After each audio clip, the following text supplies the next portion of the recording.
We just need to let people come in.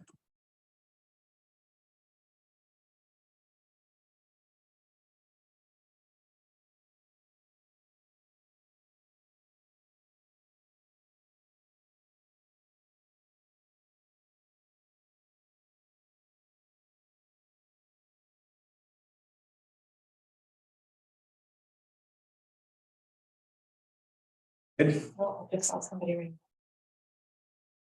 Or that was Scott coming in for. Hey, I will call to order the regular council meeting 1580 for Tuesday, April 25th. In honor of the Liwa, the Village of Pemberton acknowledges that we are meeting within the unceded territory, Liwa Nation. Those members of the public in attendance, please note that this meeting is a live webinar and is being recorded. The recording of the meeting will be available on the village's website following the meeting. Any amendments to the agenda? Seeing none, move is presented. Mr. Craddock, seconded by Councillor Nightingale, and opposed. Motion carries. Come on in. Yeah. Adoption of minutes from regular council meeting 1579 from April 11th, moved by.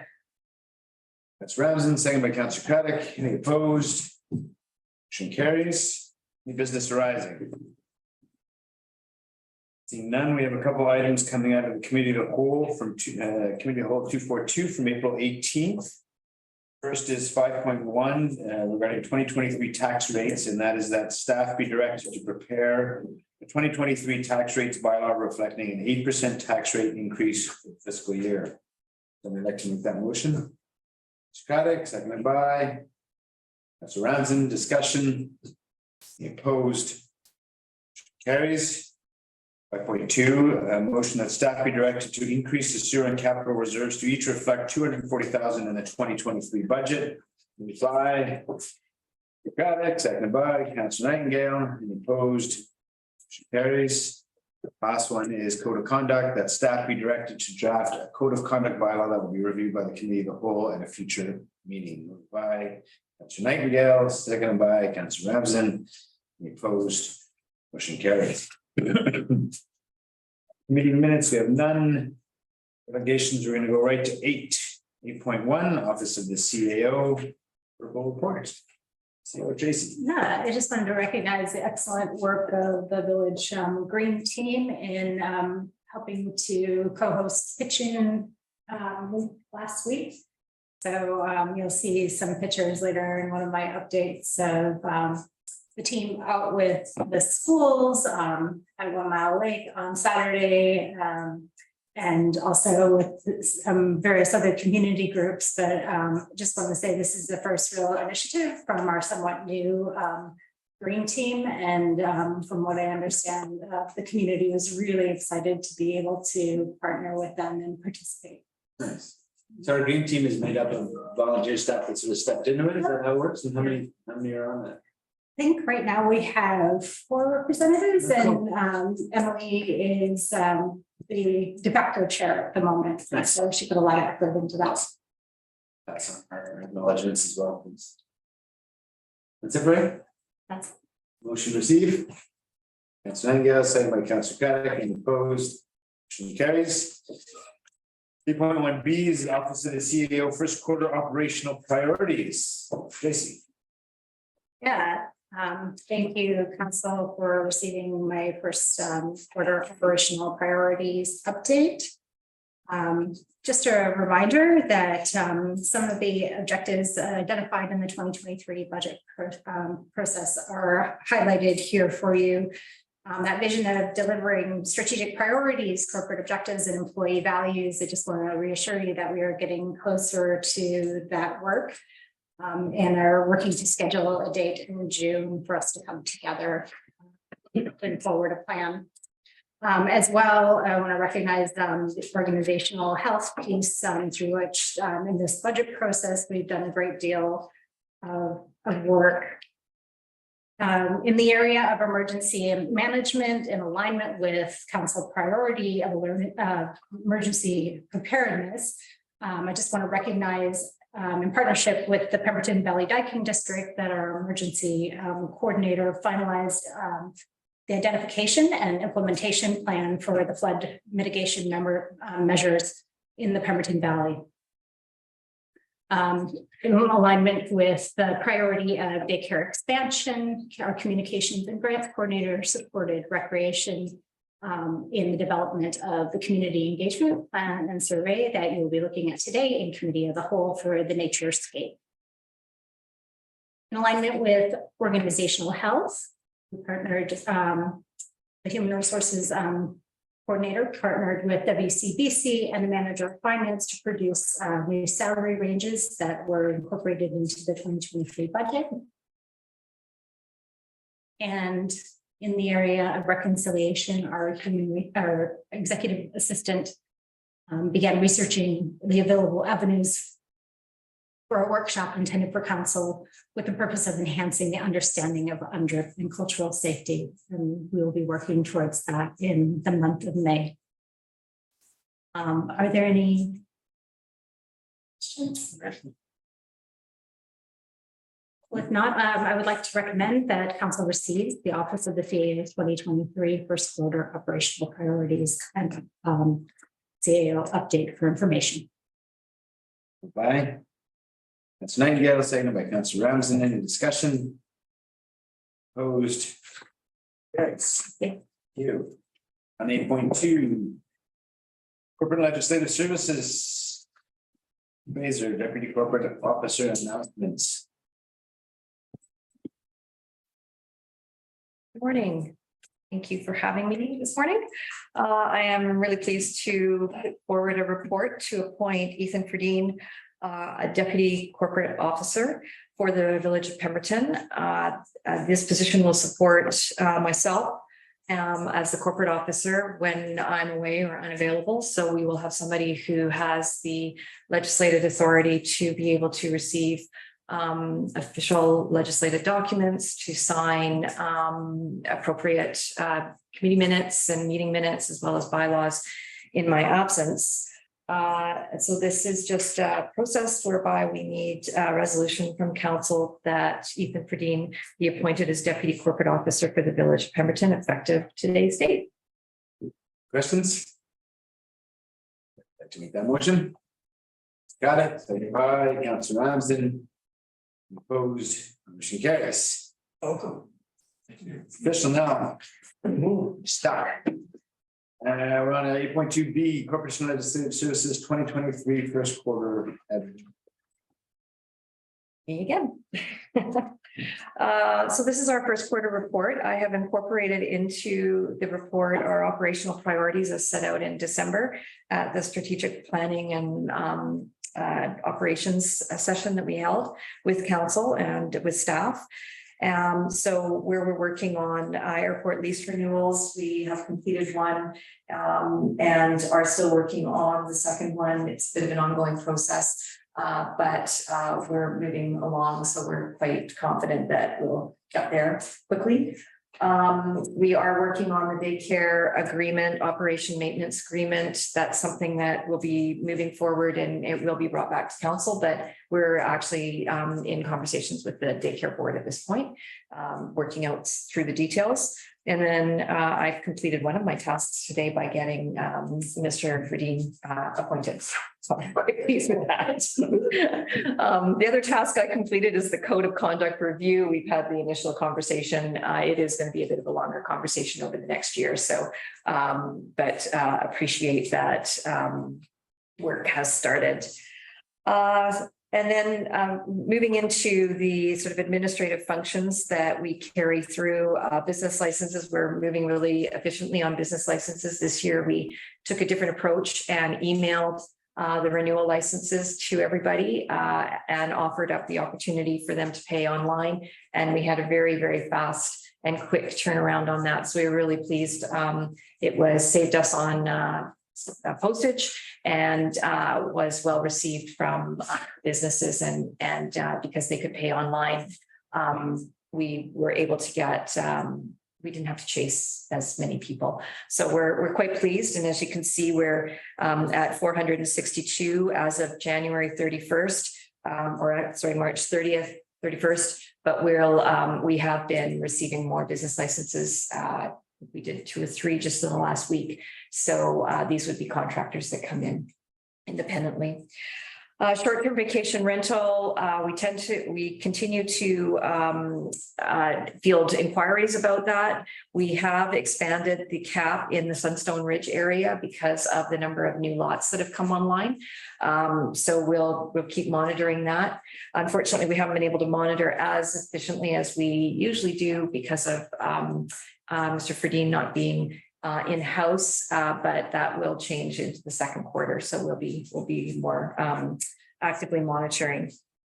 Dog licenses continues to be our challenge. We know we have lots of dogs in this community, as I'm sure council's aware, probably 2 dogs per household when you start to break it down, and only 162 dog tags that are issued. We have been experiencing a number of posting on the community forum and on the village website of lost dogs and found dogs, and we're trying to encourage people through that process to get a dog tag, because if they have a dog tag, we can return the dog to its owner more efficiently. One of the things that we were working on in the first quarter was the development of a public education campaign around animal safety and animal control. Our bylaw officer worked with our communications coordinator to develop the Knock and Talk campaign. And the idea behind it is to sort of take a chance and move around the community and go door to door when she's got time. This isn't going to be something that she's doing all the time, but we're going to just take off, street by street and have a little conversation. And what we'll leave on the doors, I've got these to hand out, is basically a door hanger that it says, why license your dog, and then why leash your dog. And we're hoping that by sort of taking a different approach to education, we'll get some, community input and feedback and support. And it's just really about an opportunity for Ms. Regenwitter to get out into the community, meet people more, have a conversation with them. One of the things that we are finding is people are just not respecting the fact that not everybody loves dogs and not every dog loves other dogs. So trying to get that message across, it's not about what your dog will do, it's about the sort of the reaction of other people's. And we're hoping that through this sort of education campaign, we'll see some more uptake. We'll be at the farmers market. The bylaw officer is participating in emergency preparedness day. She's going to have a prepare your animal for emergencies booth. So we're hoping that through all of these processes, we'll start to get a little bit more cooperation and understanding and appreciation for the importance of taking care and being safe with your animal. So for film permits, we issued 1, but we have been busy working with 2 other production companies in this quarter. So those will come back, and we're excited to see a production that will be on TV eventually. Can't talk about it, but at the end of the day, Pemberton will be featured, which is really nice. When is that? Probably over summer. They're here next week. You probably won't even notice that they're in town, but they'll probably be airing over the summer or fall. And then on the tickets and bylaw enforcement tickets front, again, we really promote the education. Our bylaw officer really tries to focus on, strike 1, strike 2, strike 3, then you're out. So focusing on really education, leaving notes on reminding people of the bylaws around the winter clearing. And then if we have someone who is chronically offending, they will eventually get a ticket. Or if they are blatantly parked like in front of a fire hydrant in the middle of a crosswalk or along a yellow line, they will get a ticket. But you can see we've been limited in the number of tickets that we've given out this year so far. Customer service requests, we continue to field them. Obviously, operational items are more in the winter around snow clearing and that kind of the winter activities. We do have animal control issues. And then we just have your average complaints. We've been experiencing some neighbor to neighbor complaints, which they are trying to bring bylaw enforcement into, and we let them know that that's not where we can, unless there's actual a bylaw infraction. If it's an issue between two neighbors, they have to work it out. We don't get involved in those things. So that is our report. I'm happy to take any questions. Questions, Brad? Yeah, I think, two questions. When you visited with the Board of Daycare, has the conversation come up regarding personnel and how they might be making out and where that's going? Yeah, they have committed to moving forward with recruitment. They will haven't given us any details on that, but they are very well aware. They know that they need to staff it, and they have committed to moving that forward to the best of their ability. It may be one of those things where it's a transitional opening, but we'll work through that. But yes, that is top of mind for them. Thank you very much. And the second question, Sunstone, you put 5% aside, which we council agreed to do for short-term licenses. That's on build out, isn't it? So in other words, 6 licenses available now, but they wouldn't all be given out until it's built out because there's only a certain amount per block. Is that correct? That's still. It's 5% for the subdivision. So as it builds out more, that 5%, that number of licenses will go up. So depending on when people come in, for if there's interest, you could potentially have 3 on one street. But it's not 5% per street. We don't limit per street. It's the subdivision. Like the Glen is 5 because it's the whole Glen. So we're not at build out at Sunstone at this point. Council could direct us to cap it at what it is right now, but that would have to be done through the bylaw. Maybe just correct my memory. I believe when we put that in place, we said no more than 1 per block. No. We just, probably better than me, but I'd like to see that because I remember clearly, because I know in the Glen, there's only 1 per block.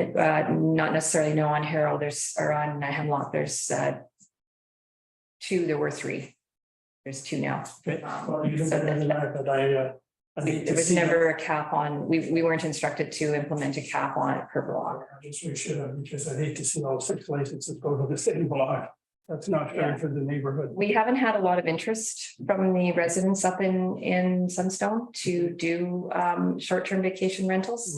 So council may recall that we have had, the previous council had a conversation when asked to expand the cap, that discussion take place through the OCP process before any decisions get made or any changes to our process get made, that there's an opportunity through OCP to have more of a conversation around the community about short-term vacation rentals. So we're kind of relying on that conversation to take place through that process. And if there's a desire on the part of community members to change what we currently have, then we can look at it at that time. Good, thanks very much. Mayor, thank you, Ms. Fraser. I'm just wondering, is there already, are people able to sign up for the daycare now? They have a wait list. There's- They have a wait list of, I think, 200 or 300. Scott, Mr. McCray might know better. Oh, okay. At one point it was over 200.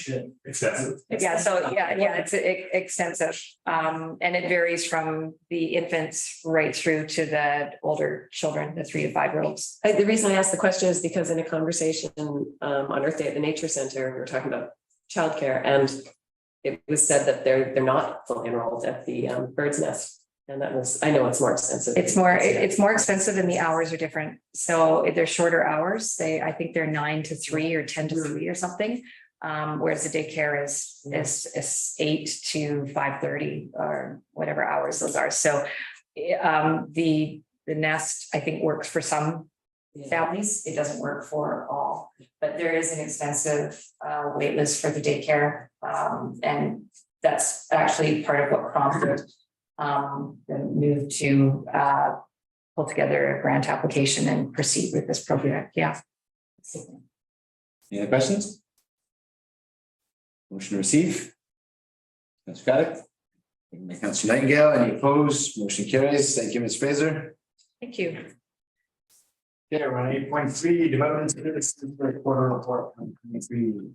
Okay. You, Mayor and Council. Good morning. So I'm here today to present the first quarter report for development services, first quarter 2023.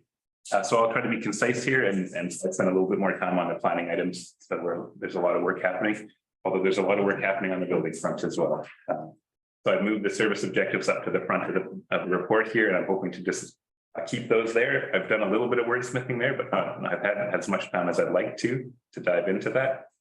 But of course, first, effective building permit and development application processing. I think we've been keeping to our timelines as posted and updated on the website. On the building side, we're particularly busy with a couple of very large applications, complex buildings. And now that the daycare project is moving into its building permit application, we have definitely a lot of things moving around on that front. And then we have all the report contains all the statistics from the building department there, including the minor permits process. On the planning side, we've been very busy with the OCP and zoning amendment category. All those applications are currently in progress, so staff are actively working on those. We also received a new application in the first quarter 2023. That was for a project proposed at the corner of Astor Street and Prospect Street. That'll be a 45-unit, 4-story mixed-use building. So commercial on the ground floor and then 3 stories of residential above. So that one's in process and moving quickly.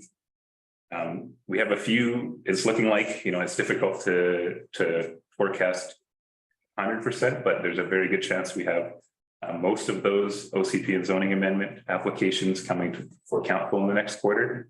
So I'll just go through them one by one here. So you're all aware. The Redwoods project, which informally is referred to as the Telek property, that one is going to be coming back to committee of the whole with a revised concept in the next quarter, we expect.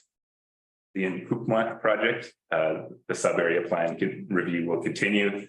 Next stop will be a workshop with council or committee of the whole, I should say, on May 9th. So that'll be a very in-depth exploration of the plan. We're budgeting 3 hours for that. The next one, Parkside is the name, OR 135. So that's going to be an introduction of the project to committee of the whole. This is the one on lot C next to the south of the rec site in the former rock quarry. And then next up on the list here, the Harrow Road project. So we're getting very close on the housing agreement. So we're hoping to bring the terms of that agreement before council for review and consideration. We've had the applicant use their lawyers via BC Housing to draft that agreement or to draft the term sheet for us. And so we'll bring that forward once it's ready. The Astor and Prospect Street project. Zoning amendment is coming up here. So we're thinking we'll bring in the zoning amendment for first and second reading before council in the next quarter, assuming everything works out smoothly. And then last on this list is the live shared co-living application, which you may recall was before council last quarter.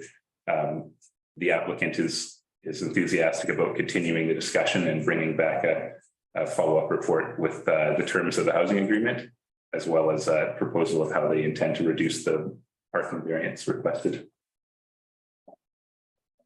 Next up, we have sort of department projects and other activities. So we're working on the subdivision development control bylaw, doing a staff workshop in May. That's been challenging to coordinate with everything happening with operations, but it's definitely a project that requires operations and development services. So just trying to find time for that. The climate action direction report, I'm hoping to bring forward in May as well. Looking like kind of a wide scan of the policy options before council, as well as kind of a summary of what staff are currently doing in those main areas, mitigation and climate adaptation. And then the housing needs report, that final report will be presented to council in June. And so that's really more of a presentation for information, a receive and file style report. We're going to actually have, I will be presenting that report rather than the consultant. Just a choice made on budgetary matters, but I'm happy to have the consultant come back if council would prefer that on June 20th. The daycare project, ambitious goal here to have the building foundation completed in July. that's subject to a whole lot of moving parts, but that's definitely that's a, yeah. How do I want to describe that? Best case scenario target, yeah, so we're getting very close to all the utility relocations. That preload will be removed here probably next week or the week after, and then we'll have BC Hydro in there and busy. They've been very helpful on this project, actually moving very quickly for us to make sure they meet our timelines, which has been really good. Then, yeah, keeping that subdivision development control project moving, and of course the OCP update project. So you won't see that one as much for a little bit, but once we get to the draft vision principles and goals and objectives, that will be coming to council. There'll be a number of pop-up events over the summer we're hoping to host throughout the community. So at the farmers market and potentially even just pop-ups throughout various neighborhoods or in the community in general, which we're hoping to have our summer student help with. So that should be for a fun process for the community. The department continues to, make little improvements where we can, where there's time. Thanks to Miss Hughes for all her work on the GIS system. That's coming along really well. Actually, we have the building permits now displayed like by location in the GIS, and we're hoping to get all the current planning applications on there too. So it's looking really good as you saw last presentation I made. We're also updating our application forms. Hopefully they're more clear, waiting for feedback from developers on if that's making an impact like we hope. Trying to work on the site alteration permit process replacement. So that's adopting a soil deposition bylaw and a tree protection bylaw so that we can rescind our site alteration permit process. But we're finding it challenging to get to some of those activities. The last thing I'll speak to is the community climate action plan implementation. I think the next big step in my mind on this is bringing this back to council for direction and kind of a emerging strategy session in community as a whole. We continue to, or I should say the whole organization continues to work away at those activities as we see fit, or as we find time, I should say. But again, without that dedicated staff resource, it's going to be challenging to implement that whole plan. I think that summarizes my report to council. Are there any questions? Any questions? Yeah, go ahead. Thanks very much for the report. Going through some of the applications you've had for going to council for zoning and subdivision change. Two things keep coming to mind. I don't know if it's an OCP review or something we can consider. But I see that lot sizes are restricted to 50% of the lot size for building. And also we're restricted on height. Well, my feeling is that if we're going to get more places for people to live, does it make any sense to look at increasing the 50% coverage? Keeping our green space, we have to keep more and more green space to afford that, but going to a higher percentage and also maybe looking at building a little higher, because obviously the higher you go, the less expensive it is rather than building houses. So I just want to throw those out just as comments, but something I think we maybe need to look at in the future, because single family homes, all the reports we read are kind of going the way. But how can we still do that? But maybe build an extra story and maybe use 60% or 70% of the land, which should allow maybe 2 or 3 places on site, like which is in your report coming up later on. So I just wanted to throw that as a suggestion, because if we don't look at some of those things, I think we need to, because the price of land is so expensive, it doesn't matter where you go. The only way you can reduce the cost is to put 2 or 3 units on the site. Yeah, through the chair, absolutely. That's going to be part of the OCP review, is giving that community that opportunity to kind of think, how do we want the downtown to evolve over the next, 20 to 50 years? Essentially, do we want to start exploring denser form in that area, especially? And what does that look like? The zoning bylaw really regulates that lot coverage, as you're referring to, and the building height, and that varies depending on which zone you're in. So I believe even in the Astor and Prospect Street example, that is you're allowed a 100% lot coverage, or closer to more than 50%. And in the setbacks are 0. So you can essentially build right up to the lot line, assuming the next, that's why you have such dense development downtown. So, but absolutely, you know, the short answer is that as part of the OCP update, we can, you know, we are planning to look at all those ideas in terms of how do we update all those regulations to meet where the community wants to see itself in the future. Super. Thank you very much. Thanks, Mayor. Anyone else? Okay, motion received, please. Councillor Caddick, seconded by Councillor Nightingale. Any opposed? Motion carries. Thank you, Mr. McCray. Thank you.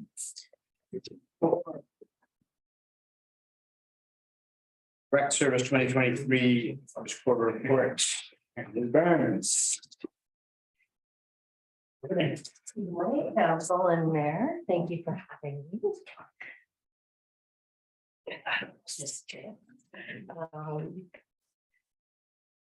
Yeah, okay, so realistically, the Recreation Services Department has been extremely busy and doubling everything that we do. I think the report speaks to that quite clearly, in that actually. Yeah, it speaks to it very clearly in membership sales, in fitness participation, in program development, in welcoming seniors back into the facility. I think offering special events for seniors as well as for youth. Drop-in sports coming back to the table. Fitness center use is up more than 100%. And those numbers are all increased from, if I go back to 2020, even first quarter, which was almost a full quarter prior to COVID shutting us down on March 13th or 15th, I believe, of 2020. So realistically, we're far exceeding expectations as far as service provision is going and programs provided. We're pretty pleased about that. From that perspective, it means, you know, staff is extremely busy and doing what they do. We've increased our staffing capacity almost to a full complement. We're excited about summer. There's been lots of hiring happening in order to meet the demand and the wait lists for our out of school care programming as well as our early years programming. The basketball court, I'm sure you've all witnessed lots of young people out there playing because the hoops were installed in the first quarter. Planning for the surface pour will occur in planning is already happening for the surface pour. It will occur in third quarter after school finishes. And then the library accessibility plan is still in progress. So we're just working through logistics on that one to a certain extent, as well as we've started to really refocus on staff development, and staff are starting to get their qualifications for certain things and starting to do additional training. So that's something that hasn't occurred since I arrived. So I'm very excited about that as well. I think that's the quick synopsis of recreation, and I'll welcome any questions for the mayor. Questions? It's really nice to see on page 33 that pickleball is bringing such a large amount of people. I hate to bring it up, but I just thought I'd mention it. So thank you. You're welcome. Little smile for everybody. The coating on the basketball court, do you have a sense when the contractor is going to be able to pull that off? Yeah, July. We're just going to wait. We're waiting until school's out because it will close the space for public access for about a week while it cures. So, and we need some consistent temperatures as well. So summer is an ideal time for us here. I'm also working with the Armwood W to try and coordinate. They're doing a couple of court pours as well with the same organization. So we're trying to see if we can minimize our expenses through shuttle and transport and things like that. Awesome. Yeah. Super. Yeah. Any questions? You receive? Ms. Caddick, seconded by Councillor Ramsden. Any opposed? Motion carries. Thank you, Ms. Burns. Thank you, everyone. Have a lovely day. I'll see you this afternoon. 5, fire rescue. Chief Adams.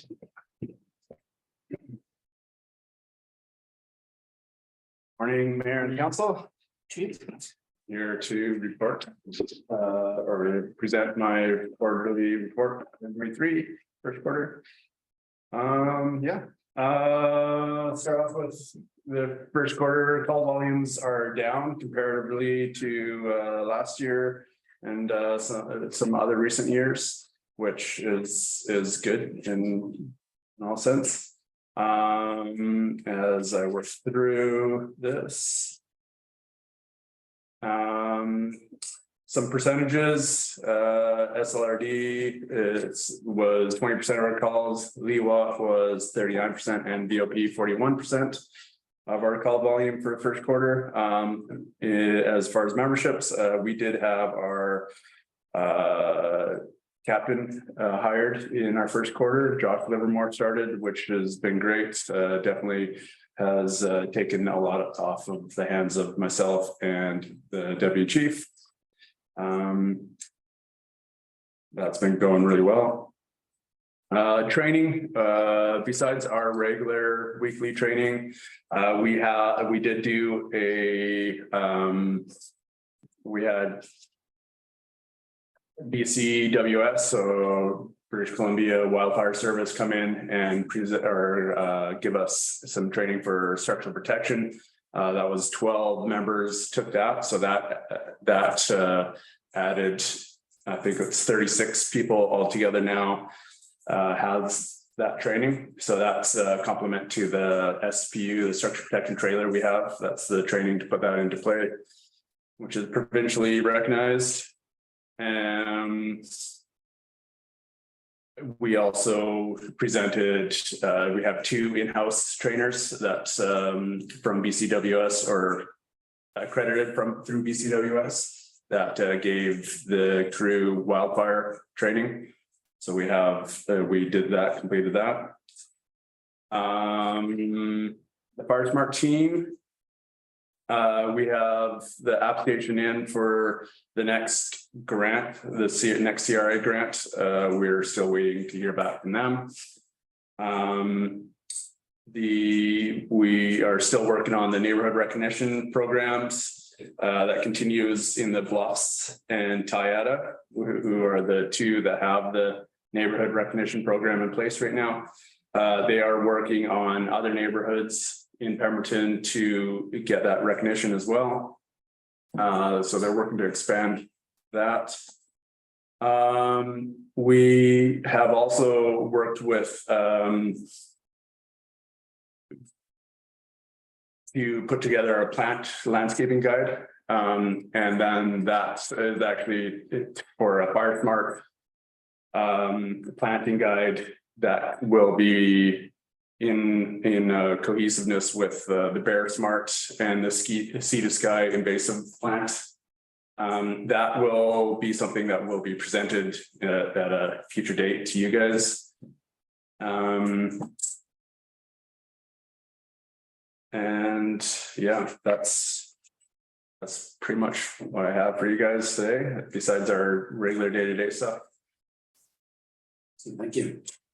Questions? Just want to thanks, Mayor. Just wondering, with Paul leaving May 2nd, were we able to fill that second position or? We haven't filled that second position right now, but we do, we're actually starting interviews today for that. There is, it's worked out well because there is a little bit of a gap for the funding anyway. So it's working out well for that portion. Yes, but we do have 3 applicants that we're interviewing this week to take over. So sorry to back up a bit. Merrick is actually going to take over Paul's position. So we're interviewing for Merrick's position, and that position was scheduled to move to wildfire mitigation specialist with the new grant, which is supposed to be starting soon, hopefully.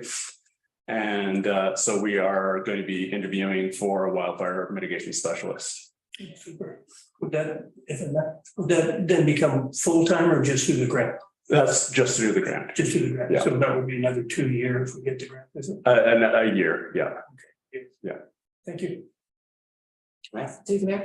Thank you. I'm just curious about the biggest calls that you're getting called out on. Are the alarms? Are those people's personal house lines? Are they?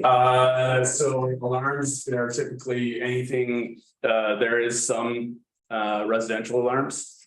But usually it is the multi-residential complexes, so the apartment buildings or it could be commercial buildings as well.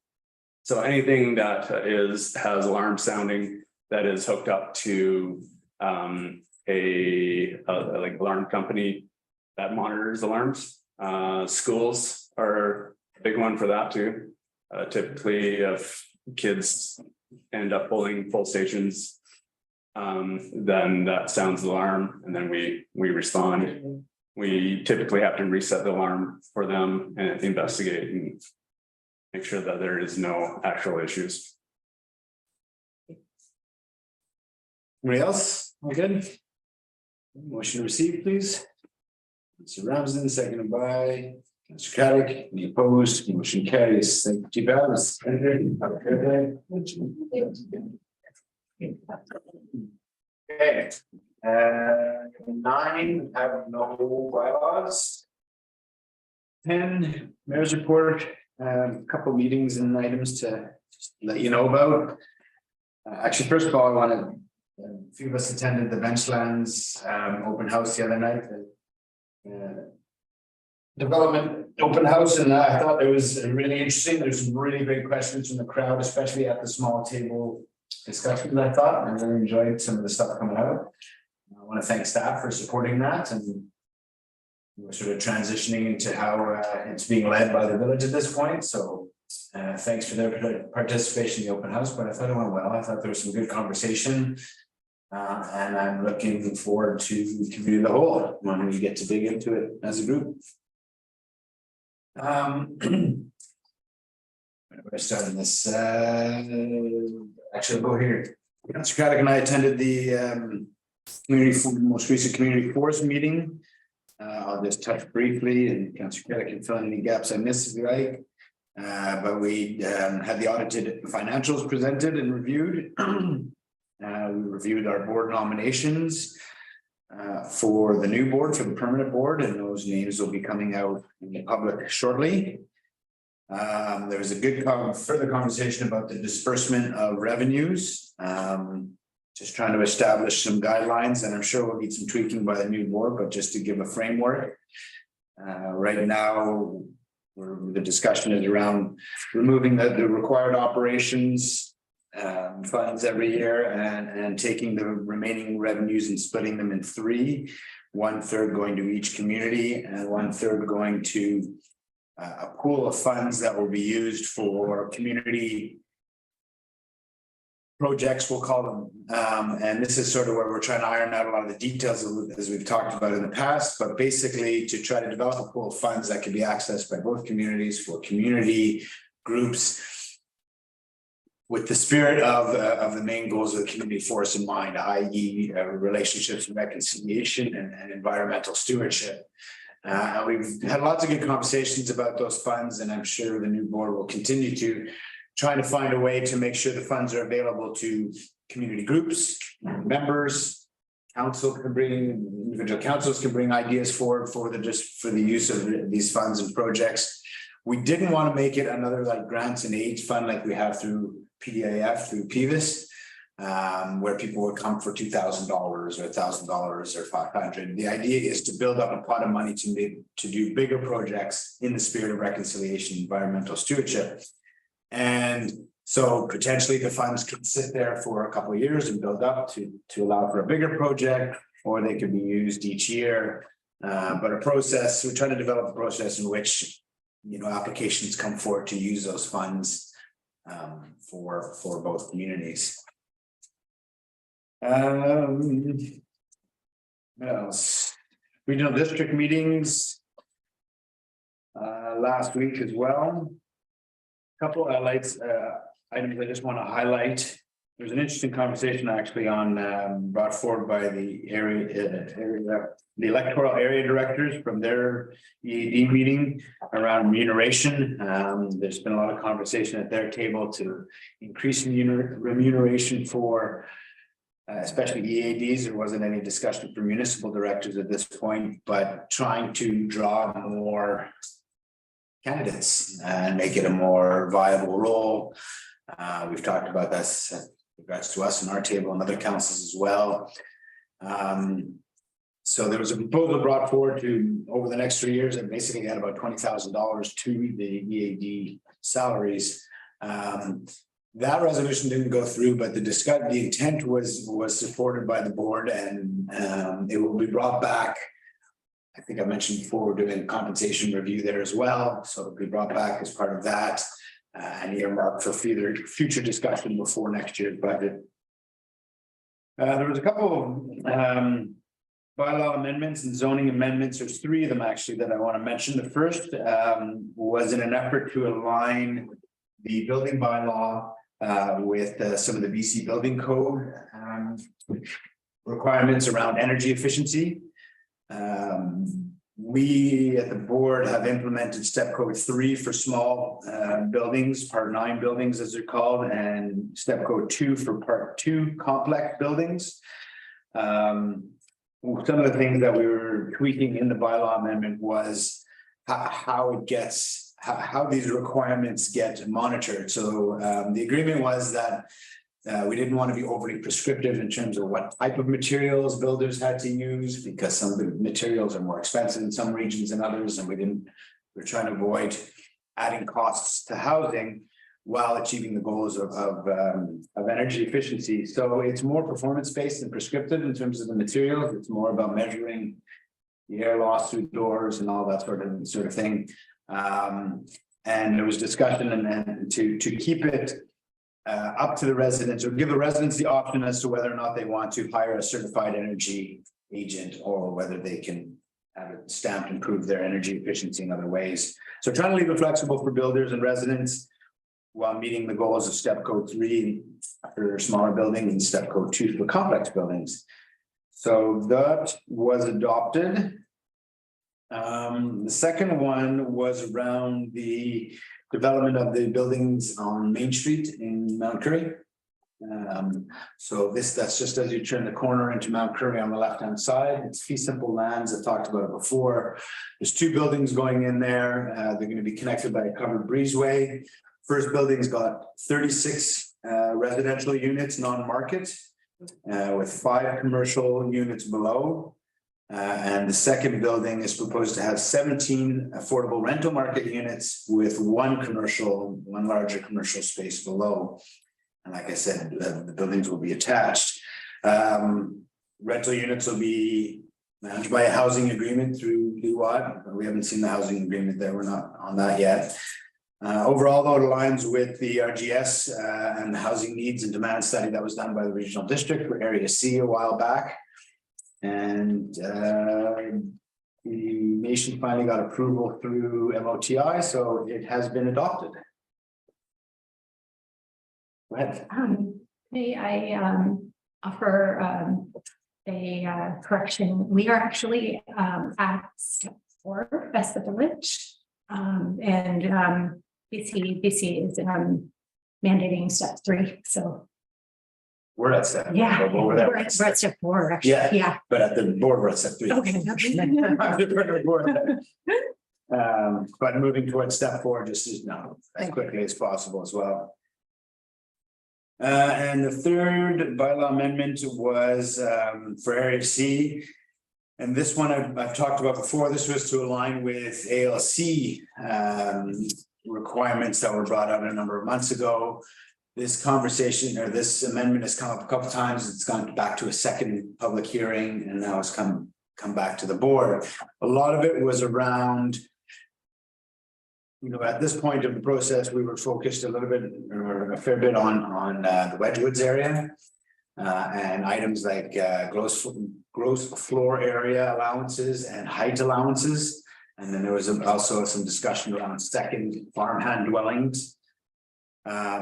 But just to try to quickly summarize it, there was an effort to try to stay consistent with the rest of Area C, but there was some comments brought through both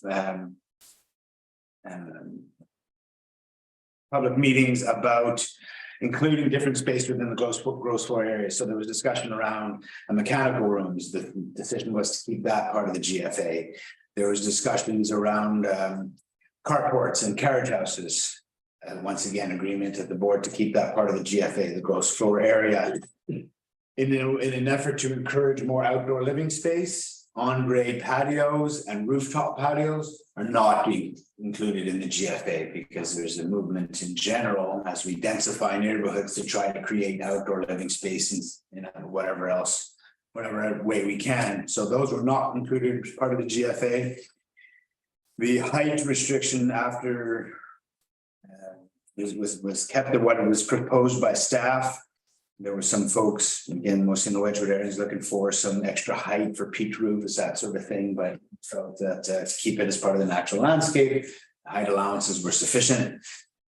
And there was a little bit of some comment around allowing for a second farm and dwelling on properties less than 4 hectares. And that was not included in that, and that was left as is. Audited financials were also presented and reviewed. That was the big stuff out of that meeting. The committee of the whole, there was 2 main items. One was an affordable housing policy discussion, which I think I'll save some of the comments for this afternoon. And some of the stuff, there's some really good conversations and some conversations that came out of it, but I'll leave that until we get into that at committee of the whole. And the other item at that committee of the whole was board strategic planning. And just to let you guys know, we're like almost in lockstep the way we are here to the exact same point, moving back up into the visioning part of things and getting into the broader. So in May, June, we'll be working towards that. But I just found it really interesting. We're almost like in the exact same spot that we are at here. I attended a Sea to Sky Regional Hospital District meeting. And on my invitation or request, Marty Simon, the chair of the Pemberton Health Care Foundation, and Dr. Jim Fuller from the medical clinic and doctor's office came to present to us. The reason I wanted them to come, I wanted to hear from them. I wanted the board to hear from them some of the challenges we have at our clinic, and also mostly to impress upon the board the need for expanded services or expanded facility in Pemberton. I wanted them to hear the case, and I've always had lots of support around that table for trying to drive towards a larger facility. And again, this is leading towards the VCH master plan for the corridor, where we're trying to have a vision for the whole corridor for health services, one that centralizes certain services, so makes Squamish even a bigger hub for the corridor and some of those services, and not forcing people down to Lionsgate all the time, and recognizing that Squamish needs to be built up. The case that I wanted people to hear was a couple of things. Number one, that Pemberton is the hub for medical services, not just for the village of Pemberton, obviously, but for all the First Nations surrounding us, for Area C, right through Darcy. We serve quite a wide area in our little clinic. Our clinic was built in 1975, I think it was, when the population was just over 200. That's still the facility we have today. And I just wanted to have, flushed out some of those numbers and some of that situation for the rest of the board. Just again, I've always had support for this with regards to the master plan and how important it is to Pemberton and area to increase our facility. But bringing these folks in was just a way of sort of driving that home. It's built in 75, 220 people in town. We're now 3,600. And that doesn't include all the growth in the Watt Nation Area C. So had a good conversation around that. A couple of things that came out of it was I asked, but I also spoke to Dr. Fuller before and after and said, let's keep moving towards a bigger, better facility.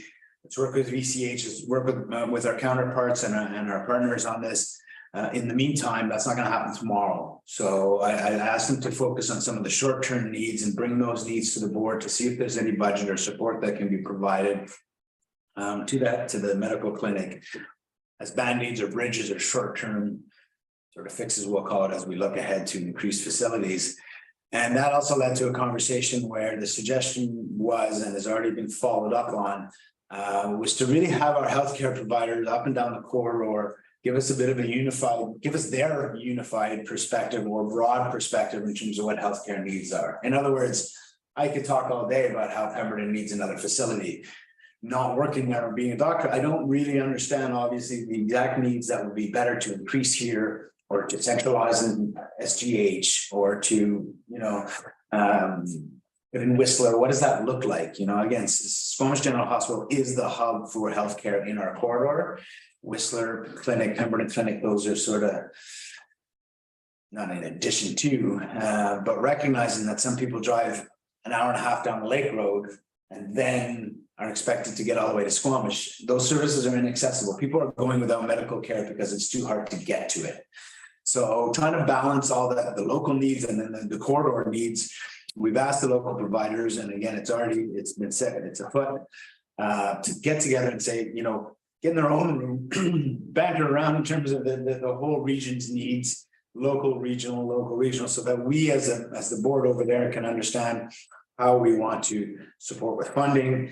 And I think even more important, once again, make sure that we're getting a really good plan for the master plan through ECH. So, and I'll be attending. During COVID, we started these meetings that they became once a week when things were at their height with VCH and local leaders and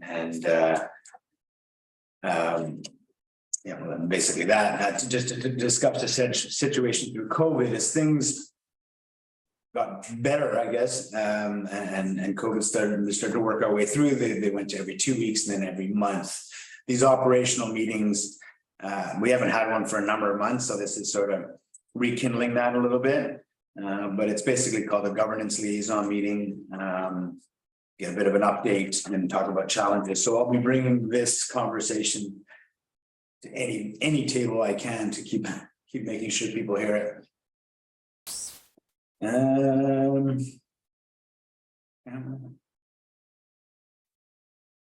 Yeah, I'm gonna leave it there, I think.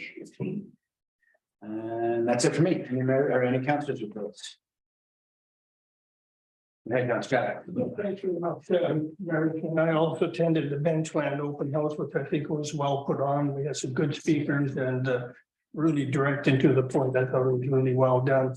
What I found very interesting, again, after being to a number of open houses lately, is the amount of interest in trails.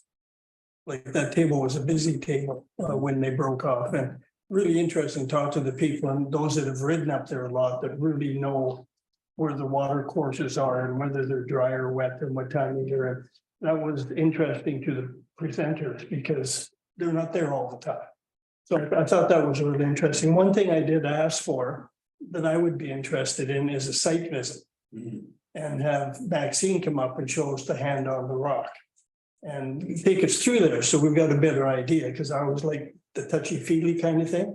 So the indication from the developer and Maxine that would be a great thing, and they'd try to organize it for us going down. This weekend, I also was working during the week on the Earth Day cleanup. I think Ms. White did an excellent job with her team putting it together. I worked with the Rotary on Saturday to do the highway cleanup out to the railroad tracks and back. So it's amazing what you find in the ditch.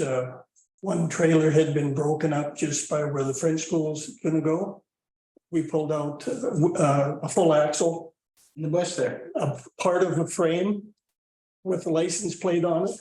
And all that we brought out onto the road to be hauled away, but that was still all in the ditch. So it's amazing what kind of stuff you pull out of them. And then at the nature center afterwards, the Lions put on a barbecue. So anytime there's a snack, I'm there. So it was a really good day, a lot of nice people around, and all around the lake was completely cleaned up. And I saw my person next to me there also. So it was a good day. I thought it really went well. I'll just quickly speak about the Spelcoomton Community Forest. At the meeting, we also had our financial audit done, and that's online if people want to take a look at it. At the present time, cash that could be dispersed was about 656,000. But of that, the current board has suggested what we need to keep is 2 years of operating. in the bank, because each year, we don't know if this wood sales are gonna be high or low, we don't know how much we're gonna be able to harvest, so we felt it would be better, to keep 2 years in there, so. When you look at that amount of money and take 2 years of operating out, really at the end of the day, when it comes to taking a third of what's left for a community project and a third for each of the communities. There's gonna be some money there, but it's not the hundreds of thousands of dollars. I think it's more maybe the 40 or 50,000 range, but still a real benefit for the community. And I look forward to coming back to council and seeing what we decide is best for the community. The other thing that came out of that meeting too, which I thought was interesting, is we've increased the 2 scholarships to be handed out this year. There's going to be 2 scholarships now, and they're going to be for $3,000 each. And the nice thing is we've had quite a few applications, and we've specified that it has to be someone going into forestry or that kind of field. So to have 7 in our community, that was quite surprising, certainly to me, and I'm sure the other people at the table. The other thing that was talked about at length was the community forest is going to take over the forestry service road on the Mackenzie, going up to the launch site. We've put $10,000 aside to do some upgrades on the road up to what they call Middle Earth. And then from Middle Earth to the launch site, TELUS uses that section to get up there. So they're going to negotiate hopefully with TELUS to do a 50-50 split. So in other words, it'll be looked after right to the launch site. So I think it's going to make a big difference for people going back and forth up there, and certainly a safer place to go. So I think those are all good things. And again, that's coming out of your community forest fund. So I think that's great.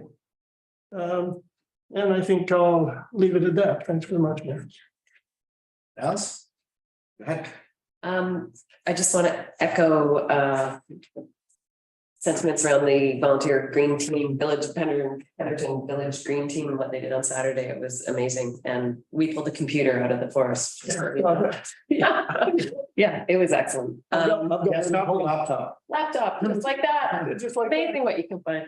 Yeah, but it was really a really great community spirit that was created, aside from all the cleanup. And also at the Benchlands Open House, what really stood out to me was just the thought, the recognition that we have an OCP going on, and that they're trying their best to create synergy between the 2 processes. And that to me was very meaningful, and it was a standout for me that evening. And then I did have a question just back to one of your groups, if that's okay. The housing in Mount Currie, is that going to be for anybody, or is that specific to? Prioritize, new ones prioritize. Okay, prioritize, okay, that was just one. Okay. Councilor Ramsden, did you have anything? Nope. Correspondence for action. First one is from PSS regarding a request for student bus passes. Suggestions on how to manage this one? I mean, I have some in-camera information because the committee hasn't come forward, but it won't impact this conversation too much. But yeah, I mean, we did look at it as a transit committee a number of years ago, last year. And to blanket give bus passes to the whole, all of the student body is, I don't remember the dollar figure, but it's quite prohibitive to our service. 215,000 if we were looking at the commuter, and the local would be about 165. That's for 307 students. So there was a discussion about that, how much big a cost that is. I brought up pilot in terms of maybe, a smaller sample size. There was discussion again quickly about fare review and whether, is this the right focus? Should it be a broader focus in terms of fares to encourage people to use the bus? There was nothing substantive that came out of that, but that's sort of where the request is landed. We're struggling to find funding for the service as it is right now. That was a bigger part of the conversation than and have free service. So I'm not sure how to respond to Pembroke Secondary. I totally get it. I think Whistler has set an example for us that's hard for us to follow because we don't have the finances and it's a much different transit system. I like the request. I think it makes sense. Whether it's manageable right now is a different question. So I'm open to suggestions in terms of how we respond and deal with this. It's a question. Is there any recognition or acknowledgement on the transit committee from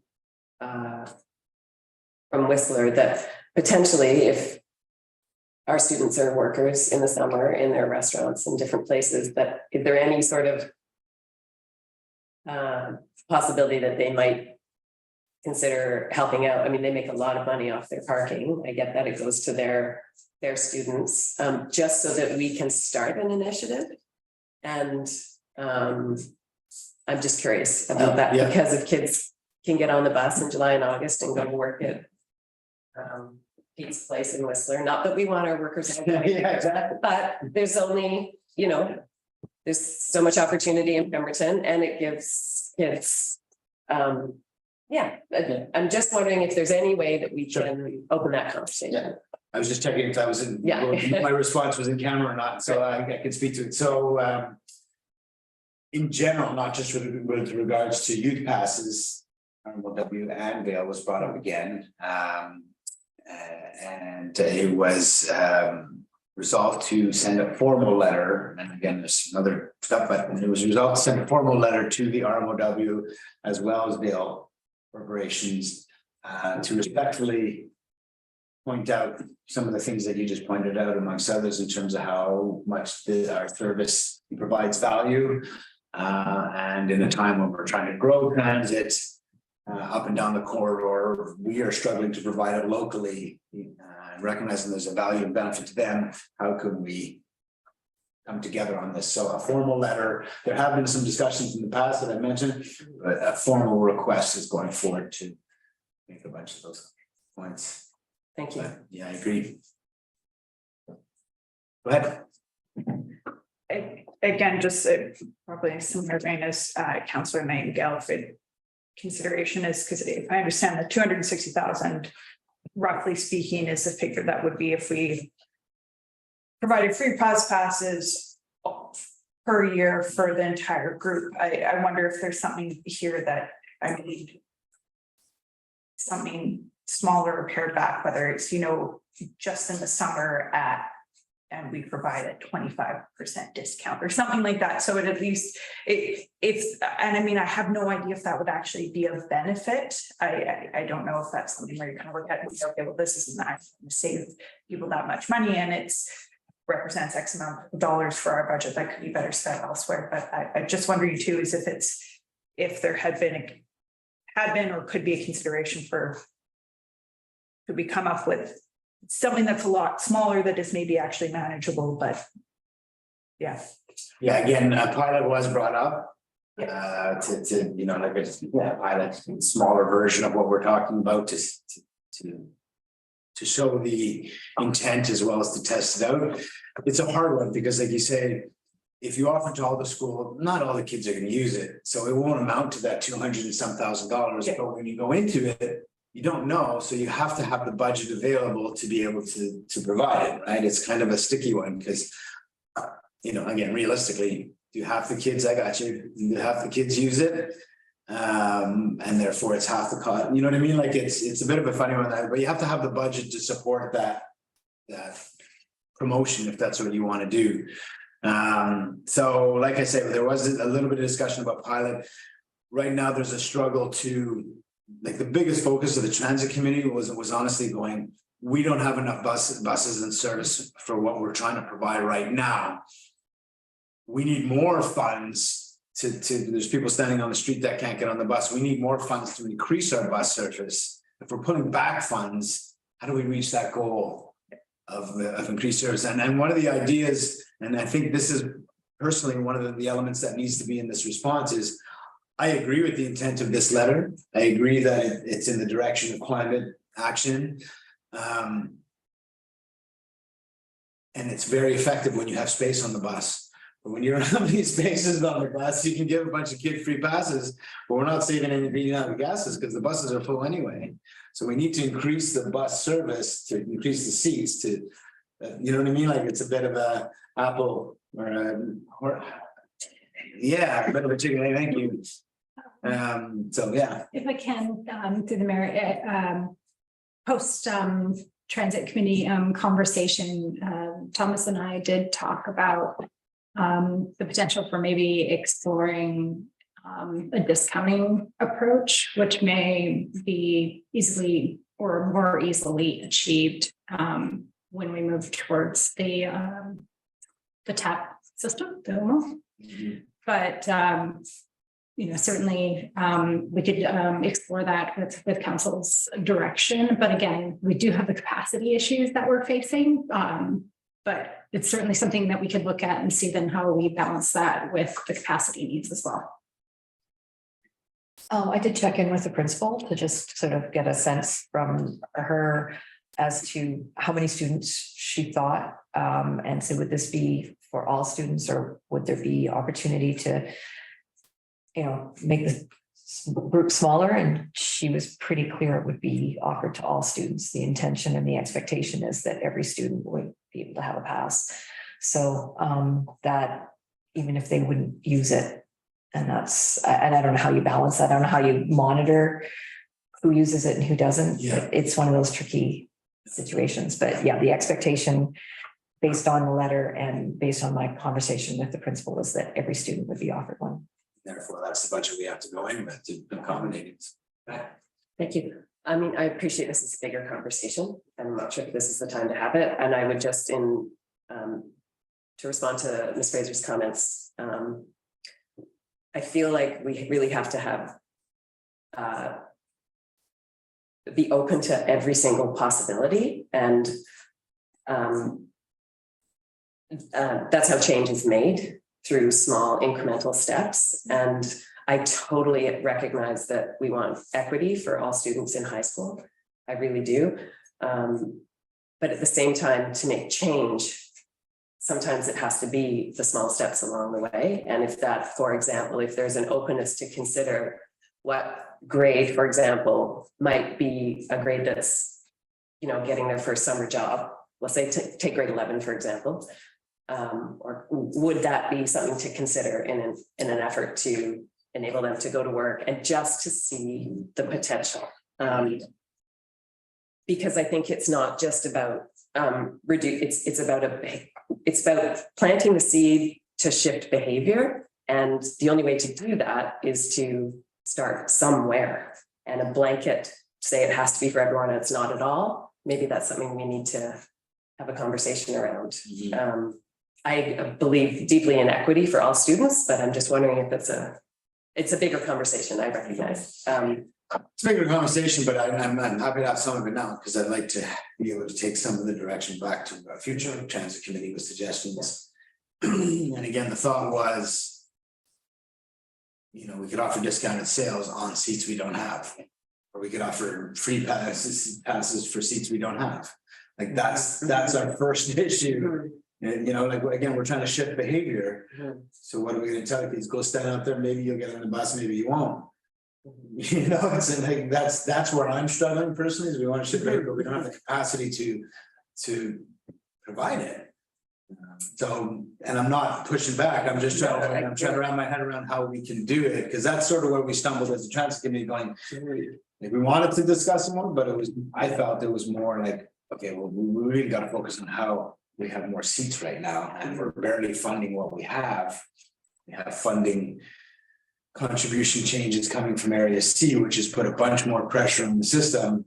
How do we do what is being suggested without the capacity? And I wonder if, I mean, yeah, maybe you can't get on the bus in the morning, but what if you can get on it in the afternoon? You know, I mean, it's not an all or nothing sort of thing. I totally hear what you're saying. It's the chicken and the egg. What do you do, right? But in my mind, it's a step towards making change. And even if it's small, it also sends a message that we're hearing the community, we're hearing students, we're hearing the population. We're limited, desperately limited in what we can do. But this is one small step to the future that we imagine, right? Not now, but the future that we really imagine so. Yeah, Councillor Ramsden and Councillor Paddock. Yeah, and just to echo Councillor Nangle, I'm hearing all the practical constraints that we have in it, and we have to work with them. That I mean, our system can only take so much capacity, but that's where I'm just wondering is if there is something, even if it's small, and I understand. Again, to echo what I'm hearing around the table is that we fully support the intent of that letter, but we're faced with these practicalities where we have limited resources, limited services. But I'm just wondering if there is something, you know, even if it is really small, it's similar to what Councillor Nightingale was saying. It at least is putting it out there that we're hearing it and trying to come up with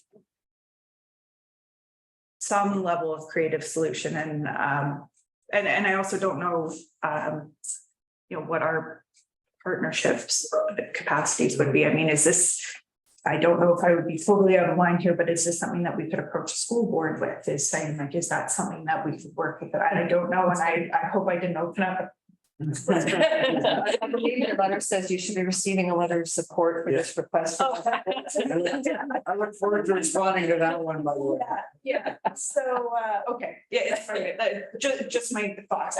But again, I'm very conscious of that. It's a, you know, chicken and egg situation. We have limited capacity. I don't know what service levels or not service levels, what demand is like in the summer. And again, that's what I was just thinking is, I mean, maybe it's something where it's 2 months a year, it's first small portion.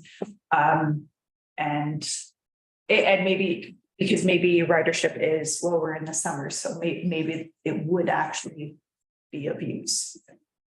I don't know. Yeah, I just wanted to add, you bring up a really important point about partnership, that, you know, the work really occurs within the context of that partnership. And so I think, you know, it's just important to recognize that any recommendations then be made to that partnership in order to help to.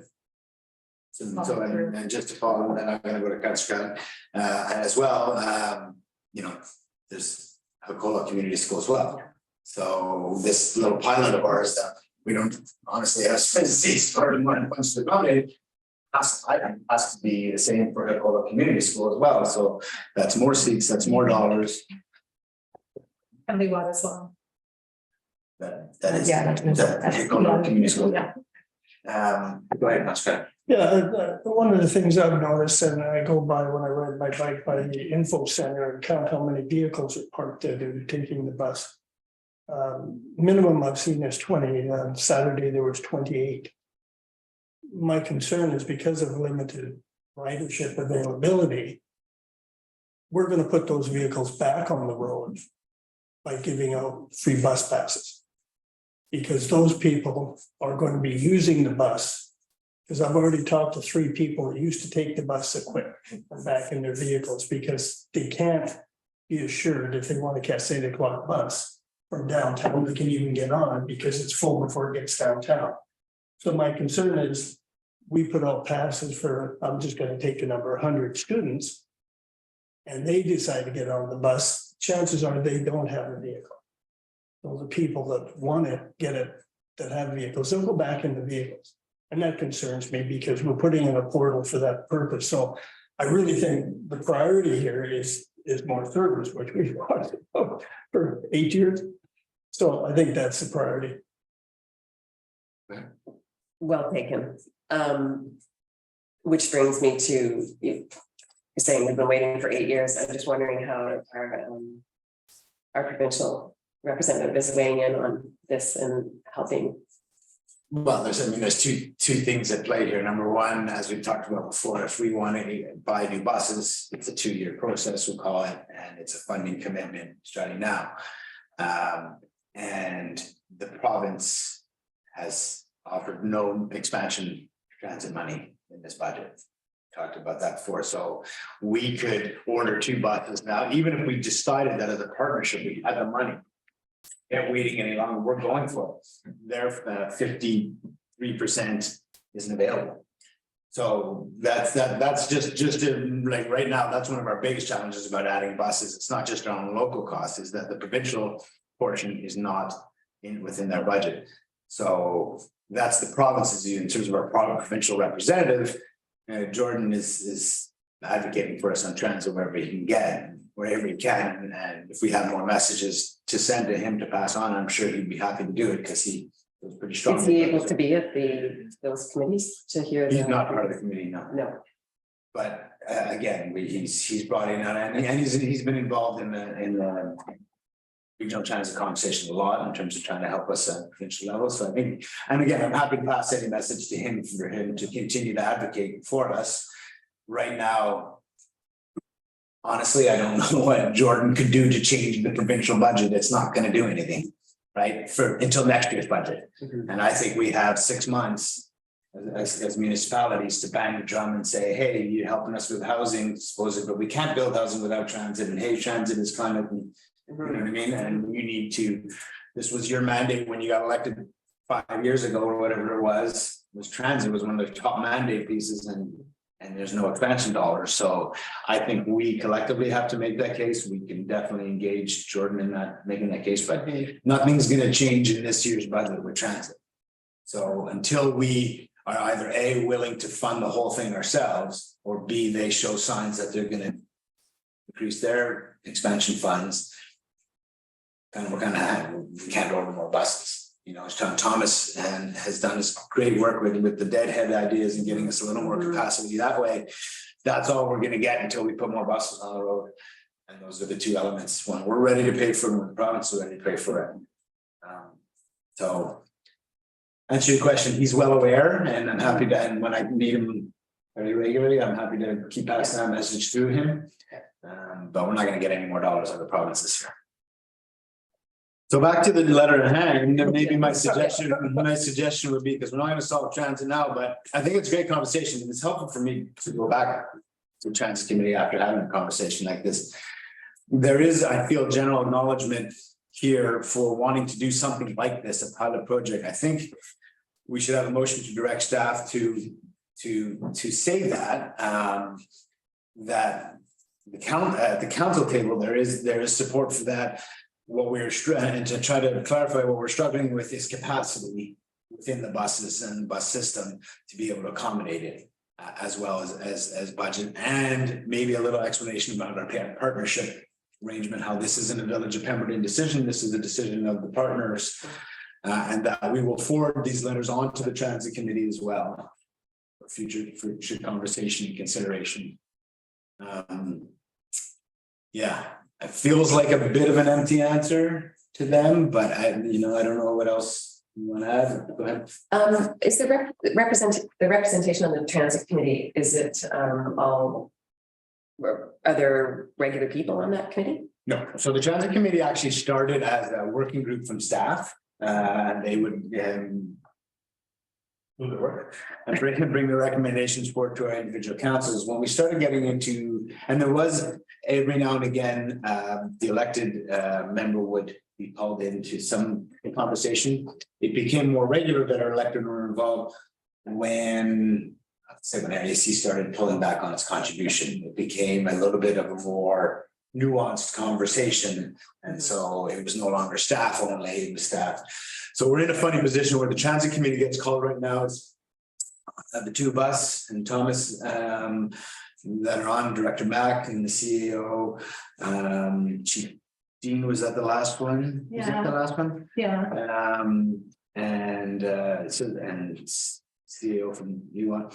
So generally it was a working staff group until we got into some sticky funding conversations, and that brought in more elected. As we move forward and it gets more back to an operational thing, then in my mind, elected step out of that group more, you know, more. Yeah, it's really not what you would say is a formalized committee. It really is a staff working group. And when we have sort of conversations around the financial pieces, that's when we have the politicians step in for support and dialogue and decision making. So My curiosity is sort of around when you have the health board and you brought in Dr. Fuller and Marty Simons. Yeah. I'm just wondering in terms of inching this forward and so that people feel that their voice is being heard, is there a possibility that at the next transit committee, a student representative from PSS and Little Watt could just speak to how they feel and what their concerns are and why it matters so much to them? I like that because I feel like we could have a better conversation in explaining why we're so stuck here as opposed to a letter that sounds.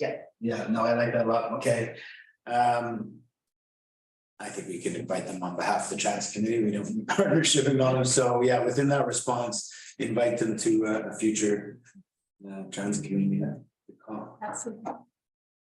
So motion to have direct staff to respond, explaining capacity, everything we said, and invite representatives to a future Transit Committee meeting. Within that, yeah, we may want to make consideration of other potential user groups that may come forward as well. Yeah, I agree. And that was a thought that was going through my head earlier. You know, we want to encourage youth. I totally agree with you. Changing habits is an incremental thing. And, you know, sometimes, but we also I want to make sure that, you know, and this was discussed in Transit Committee as well, you know, if we're offering passes to youth, do we offer a further discount to seniors? Do we offer a further discount to, you know what I mean? And it should be a bit of a comprehensive look at our fares as opposed to picking one demographic and going, they should have it. I mean, they're the next generation that are going to use it and we want to teach them that they don't need cars, that they can, you know, so I get the habit change, but I agree with the CEO's comment. We got to make sure other users are looked at as well. Another opportunity coming up as well on May 9th, we'll be bringing forth the opportunity to make minister appointments at UBCM. And this may be one of the conversations you would want to bring back to them. Yeah. So Can I get some clarity on the motion? on the market? Motion to direct staff to respond to the letter writer. Yeah, And extend an invitation to extend an invitation to an upcoming Transit Committee meeting. And we'll PSS.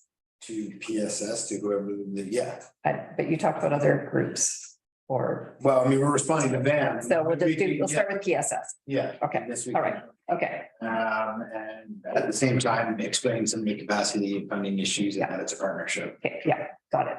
And I would suggest that it would probably be beneficial to have a child and potentially an adult with that, like either a parent or the principal or a teacher, just so that the information, because it is so valuable that they're going to really get a better picture of why this is so challenging. That all that information is taken away. Yeah. We'll expand on the letter.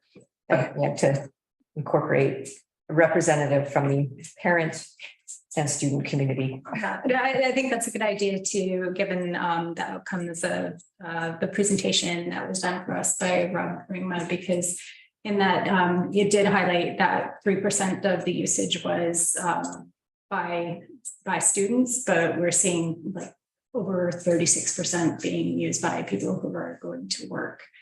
So I think that cross representation would be valuable. Yeah.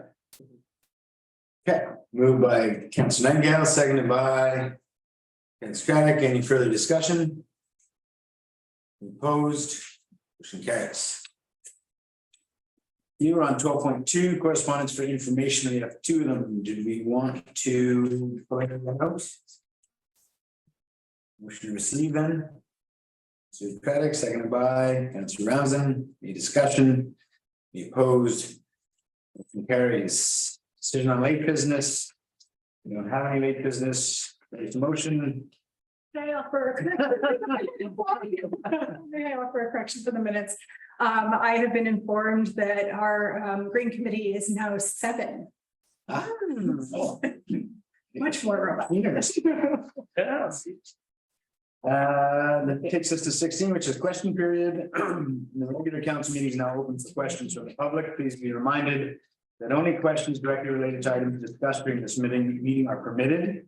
If any members of the public attending via Zoom wish to ask a question, click the raise hand feature in the webinar controls, which will notify staff that you would like to ask a question. Please remember that this is a live webinar. It's being recorded and will be available on the village's website following the meeting.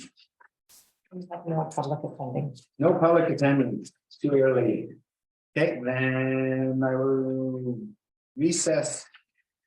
If we get a resolution to go on camera first and then. Oh, yeah, sorry. Yeah, motion to go on camera. Made by Councilor Scott, second by Councilor Ramsden, the opposed motion carries. Want to recess? Well, we went camera. Yeah.